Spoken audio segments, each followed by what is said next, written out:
Welcome to the Eat Well, Sleep Great, Run Far podcast. My name is Will Frantz, and I'm here to help you go farther, faster, and longer without injuries, gut problems, or giving up your favorite foods. This episode was originally recorded as a weekly live in the Trail and Ultra Running Nutrition group on Facebook. If you'd like to join these lives, watch past replays, or get any of the written summaries I do for these weekly, please head to the link in the show notes, drop me a comment. I'm happy to help you out. Now, let's get on with the episode. Sweet. We're live. Let's get rolling. So today we're going to talk about some ways to maybe optimize training so that you can save time. Because if we're looking at like the primary complaint when it comes to ultra training of like the hardest thing when it comes to training for ultra or these long distances is time. It's time management. It is making the most of your training schedule. And pardon me, for a lot of people, we don't need to train more, we need to train better. Don't get me wrong, training for an ultra takes a lot of time. If you want to run 100 miles, you are probably going to hit a peak week of maybe 10 plus hours at some point in your training cycle. But that should probably not be a year-round thing for you.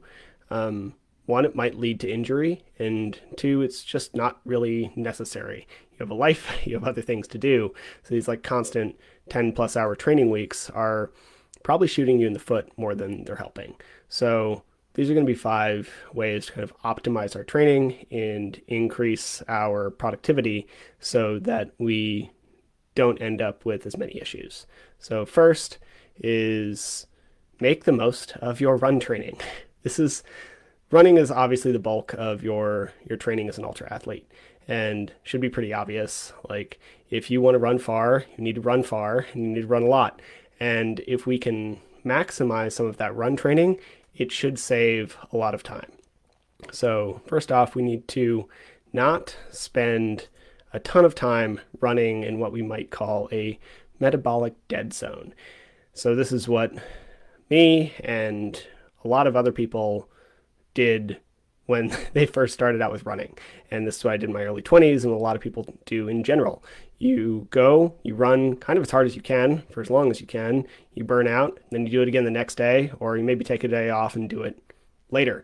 What we really need to do is spend a lot of time, like very easy, and a little time pretty hard.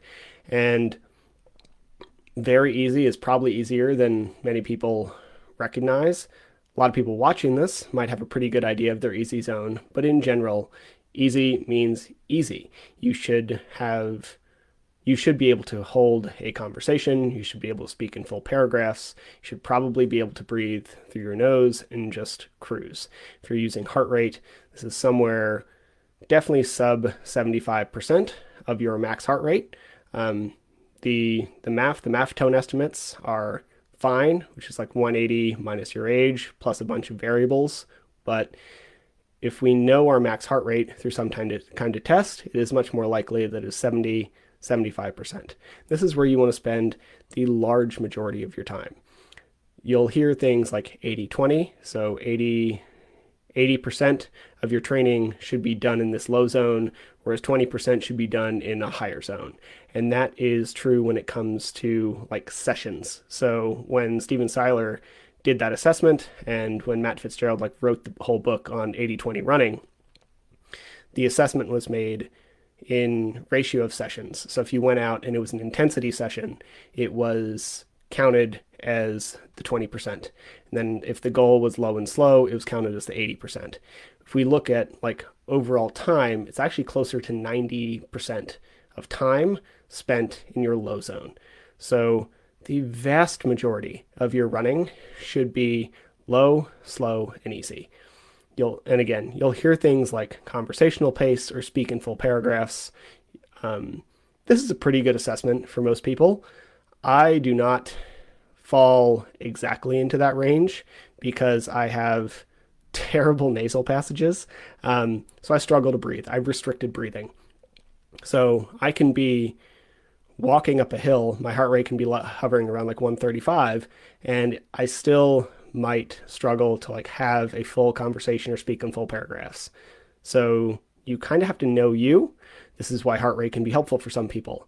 But when we're looking at training, your running should be a lot of low and slow, like 90% of overall time, and then 10% a lot faster.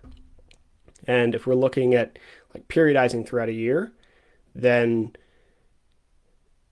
we can look at weaknesses starting early. So if you have a bunch of speed to build, start with that farther away from your race. If you have to work on your aerobic base, then start that farther away from your race. But if you have a weakness that you really want to correct, start working on that early. And also, specificity. If you're running a 100-miler, you're going to be moving low and slow for the majority of that time. And so we can move, or so we want to end up being very specific closer to our race. So if you've been running for quite a while, you probably want to do a good amount of speed training a little farther from your race, build your speed as you get closer, move a little more into what race day might actually look like. And that would include some like hill training or up and downs or practicing specifics about your race. But if we can maximize our run training, stay out of a metabolic dead zone, we can cut a bunch of time without actually sacrificing our training. In fact, our progress will probably get even better. So this is why I really like to do a couple of basic test runs at the beginning of any training cycle. And that would be like figure out your critical speed so that you know what that high intensity session is, because anything over that will start to get you faster. And then kind of know what your aerobic base zone is so that you're not just working in that place that's providing you minimal benefit. Second thing would be effective strength training. So I'm seeing more and more coaches talk about strength training, and I'm stoked about it because I love it. I think it's helpful. It's helped me with a bunch of injuries without having to get procedures or see a lot of people. Strength has been very big in my life and big for a lot of people I know. And I'm going to dive more into this next week. Next week's going to be a whole thing on strength training. But suffice to say is if all you really care about is your running performance, then your strength training should probably be fairly short and very targeted. If you have other goals, be they aesthetic or muscle growth or climbing, then you might want a more expansive program covering more muscle groups. But if you don't have those goals and all you care about is running, you can get away with less. We want to get some sort of full body program, largely targeting the legs and specifically tailored to help you build up whatever deficiencies or weaknesses you might have and keep you safe and try and build up or reduce your risk for injury. So, for example, bicep curls can be great if you are looking to climb or want bigger biceps. But if all you care about is running, probably not a thing you need to do very often, if at all. Third tip I really have is cut stuff you don't need.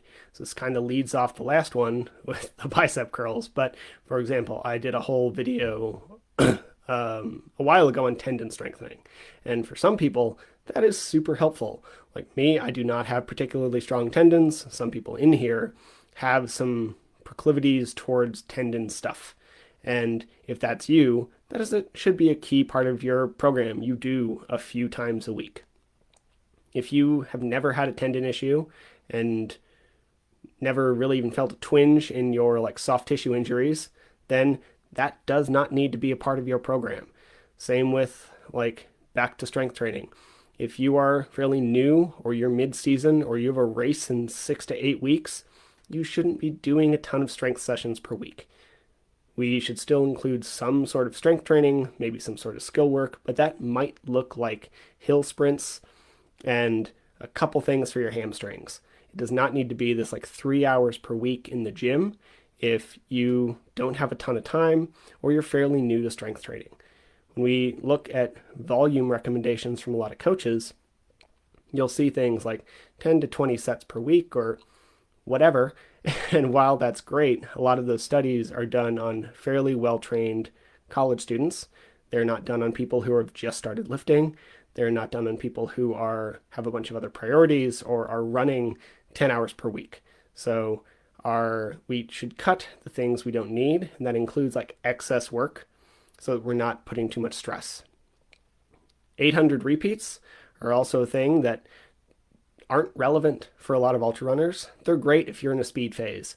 If you've been running low and slow and you have this really nice base built up, and the fastest way to make you better is get really fast, then 800 repeats around a track, super helpful, right? But for a lot of people, they're not a big thing. You might actually be better off with some more hill work or building up your walking or working on form or figuring out how to hydrate better.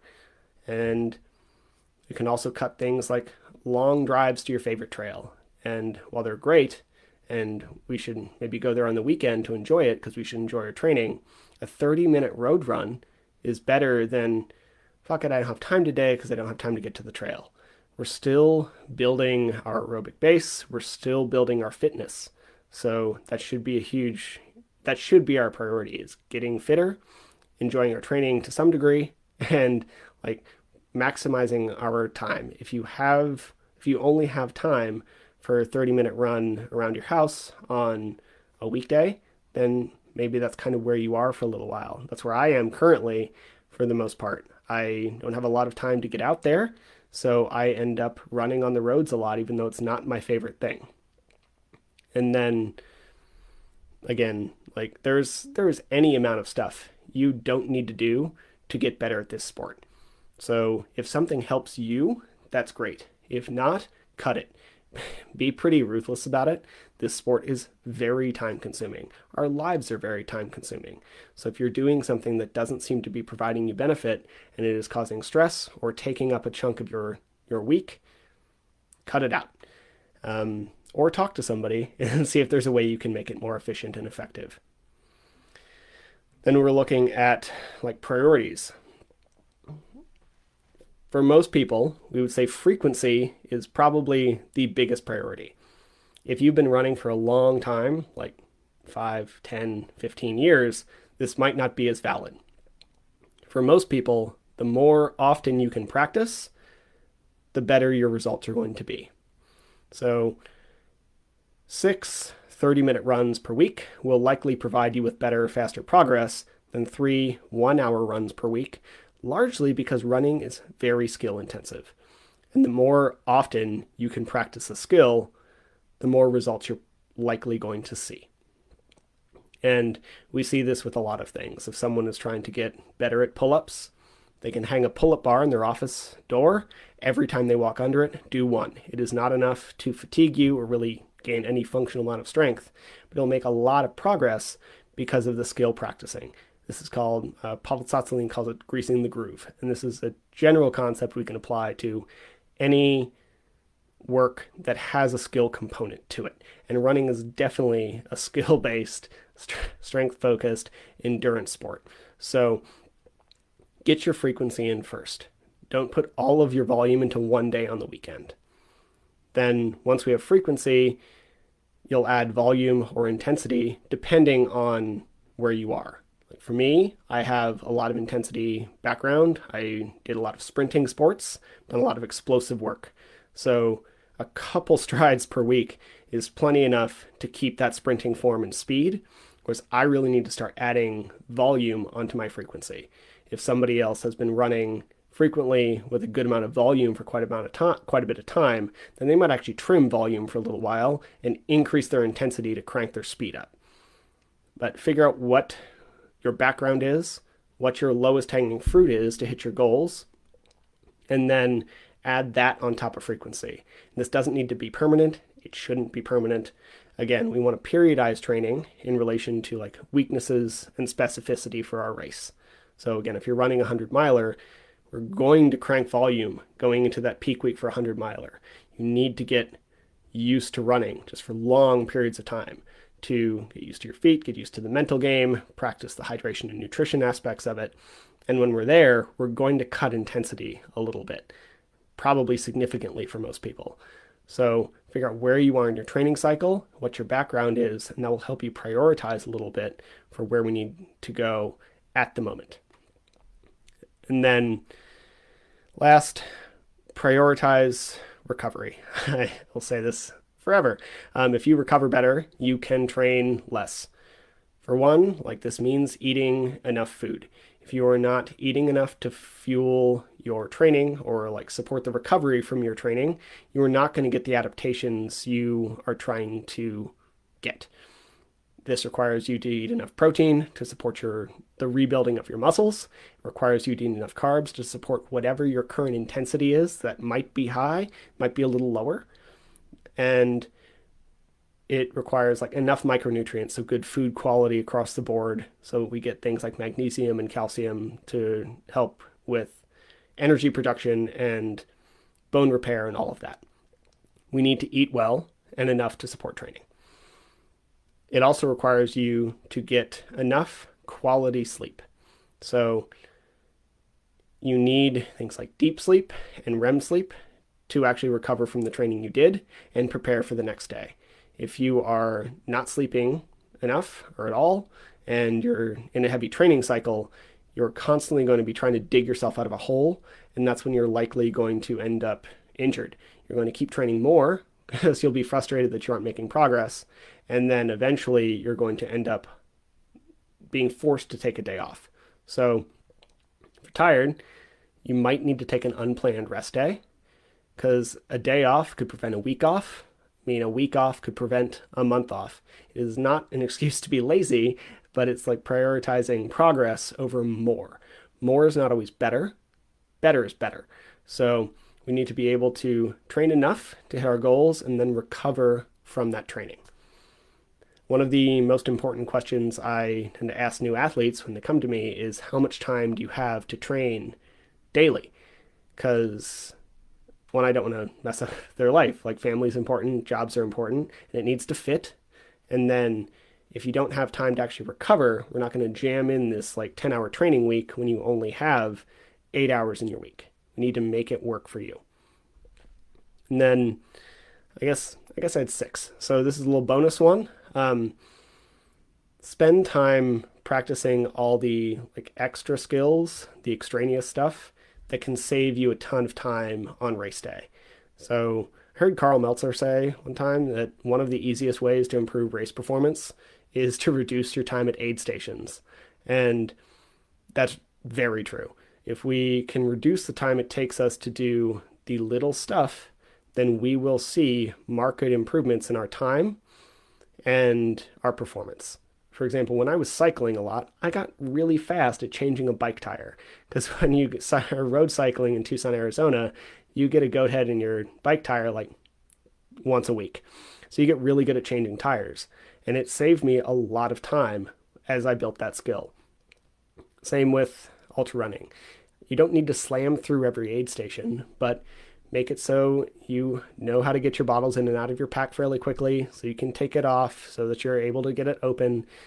Say hi to the people, chat, thank you to the volunteers, but if you're worried about cutoffs, you can reduce your stress by getting in and out of the aid station fairly quickly. Even if you need to rest and like make adjustments or maybe do something to your feet, adjust shoes, you can make things faster by being well organized. Don't just jam all your shit into your bag. Make everything fairly easy to find. Make it all divided. Make everything really easy to access so that your time is effective. Don't jam bottles into places that fit. Get good at getting them in and out. And then aside from the aid stations, like, prioritize your time while running too. Like, take a second to think about if what you're doing makes any sense. The other day I was running and I didn't want to stop. I was in a groove, so I ended up fighting a bottle out of my hydration pack for like the better part of, God, it must have been a quarter mile. I could have stopped for like 5 seconds and been done. Instead, I probably added like 2 minutes to my run because I messed up my gait and got all wonky while I was trying to fight this bottle out of my chest. Just have the cognizance to notice when you're doing something a little silly, take a second, handle it, and then move forward. Stopping for 3 seconds could actually save you a couple of minutes. So that's kind of what I got to recap. make the most of your run training. Like, don't put yourself in a metabolic dead zone. Strength training should be effective and efficient, and it should be scaled in proportion to your run training. If you're running more, you're probably strength training less. Cut all the stuff you don't need, while stuff like tendon strengthening or saunas or 800 repeats might help you.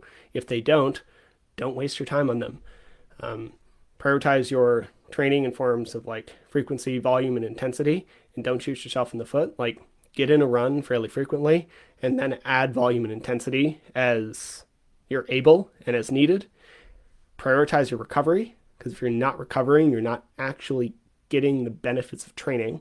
You're just running. You're not actually getting better at running. And then spend a little time on all the extraneous skills that go into an ultra.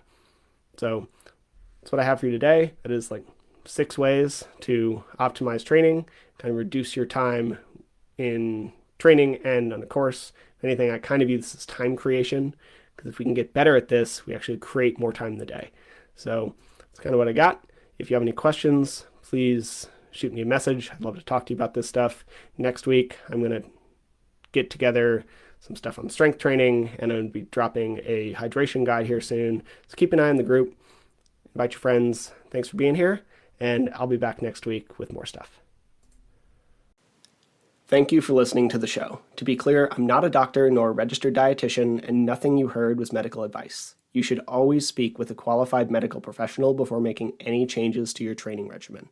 If you enjoy the podcast or found it useful, please take a couple seconds to give it a rating or share it with a friend. Every little bit helps. And if you want more of this information, please head to the Trail and Ultra Running Nutrition group on Facebook. You'll be in good company with other like-minded people who like to do hard stuff outside.